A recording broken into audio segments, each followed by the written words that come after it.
Hello बच्चों, कैसे हो आप सभी। उम्मीद करते हैं कि आप सब अच्छे होंगे। बच्चों, आज हम एक कथा सुनेंगे, पौराणिक कथा चालाक गधा के बारे में। एक दिन एक किसान का गधा कुएं में गिर गया। वह गधा घंटों जोर जोर से रोता रहा और किसान सुनता रहा और विचार करता रहा कि उसे क्या करना चाहिए और क्या नहीं।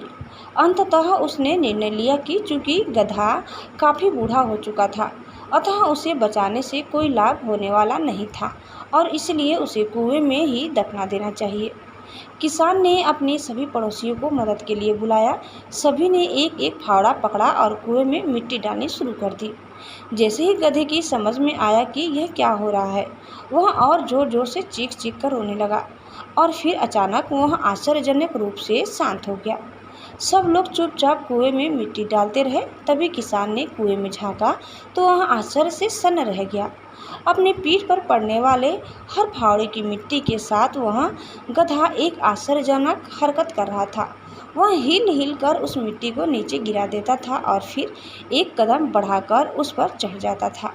जैसे जैसे किसान तथा उसके पड़ोसी उस पर फावड़ों से मिट्टी गिराते, वैसे वैसे वह हिल हिल कर उस मिट्टी को गिरा देता और ऊपर चढ़ जाता। जल्दी ही सबको आश्चर्यजनित करते हुए वह गधा कुएं के किनारे पर पहुंच गया और फिर कूदकर बाहर भाग गया।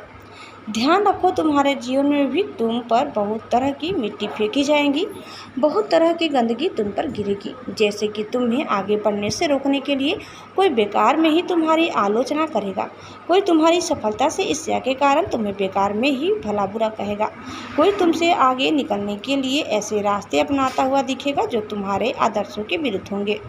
ऐसे में तुम्हें हतोत्साहित होकर कुएं में ही नहीं पड़े रहना है, बल्कि साहस के साथ हिल हिल कर हर तरह की गंदगी को गिरा देना है और उससे सीख लेकर उसे सीढ़ी बनाकर बिना अपने आदर्शों का त्याग किए अपने कदमों को आगे बढ़ाते जाना है। बच्चों, कहानी समाप्त हुआ। उम्मीद करते हैं कि ज़रूर समझ में आई होगी और पसंद आई होगी। कैसी लगी कमेंट करके बताइए। चैनल में नया है तो प्लीज़ लाइक शेयर और सब्सक्राइब करना न भूलें। धन्यवाद। Bye bye.